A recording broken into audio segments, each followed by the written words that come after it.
Una cita con la palabra es un podcast que tiene como propósito proporcionar una herramienta a los lectores de la Biblia para que saquen el mejor provecho a cada libro de las Sagradas Escrituras, pues antes de enfrentar su lectura y estudio, tendrán una visión general de cada uno de sus libros.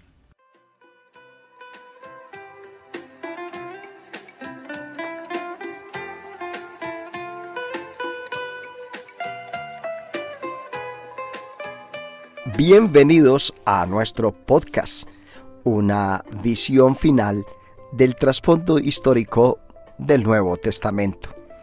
La sinagoga también llegó a ser un lugar importante para la instrucción de los niños judíos en la fe del judaísmo. A las niñas se les enseñaba en casa. Todos los niños tenían la oportunidad de recibir la enseñanza de la sinagoga hasta alrededor de los 12 años.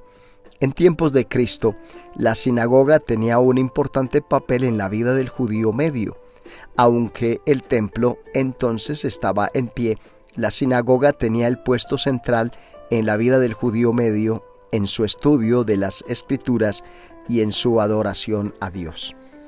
Con respecto al templo, el templo de Jerusalén había sido levantado originalmente por el rey Salomón, pero entre el reinado de Salomón y la época de Cristo sufrió incendios, saqueos y varios grados de destrucción. El templo de la época de Cristo fue reconstruido por Herodes el Grande. Herodes comenzó un extenso proyecto de reconstrucción alrededor del 19 a.C. y la tarea, usando hasta 18,000 operarios, no quedó completada hasta alrededor del 64 después de Cristo, pocos años antes que los romanos lo destruyesen en el 70 después de Cristo. El conjunto del templo tenía 3 patios: el gran atrio de los gentiles exterior, el atrio de las mujeres y el atrio de Israel.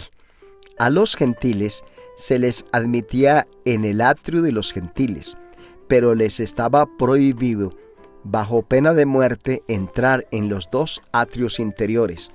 Una valla de 4,5 pies, casi 1,5 metros de altura, rodeaba los atrios interiores, en la que había avisos advirtiendo de la prohibición.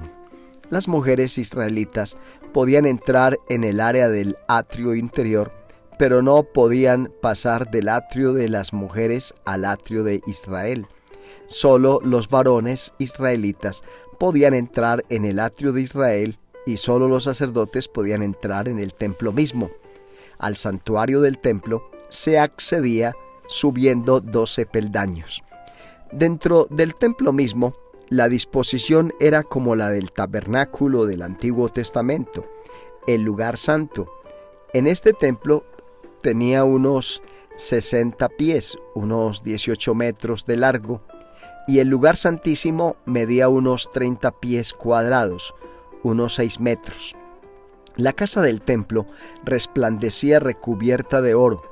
Las fachadas del templo, de unos 150 pies cuadrados, unos 14 metros cuadrados, estaba toda recubierta de plancha de oro. Había oro y mármol por todas partes.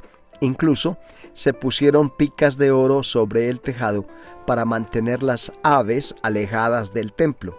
Este magnífico templo era verdaderamente una maravilla del mundo antiguo.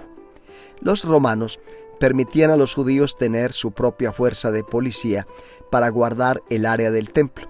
Los levitas, que constituían esta fuerza de policía, hacían de centinelas ante las puertas y patrullaban constantemente los atrios.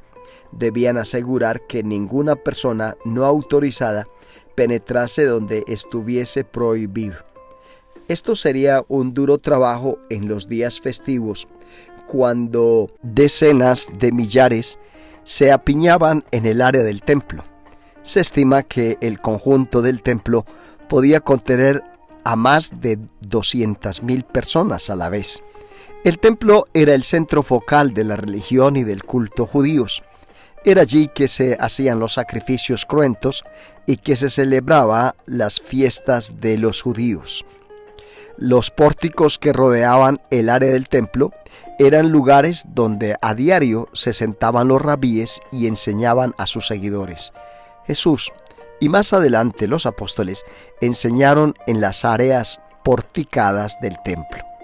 El templo era crucial para la vida religiosa judía y su destrucción en el 70 después de Cristo por los romanos fue una calamidad nacional.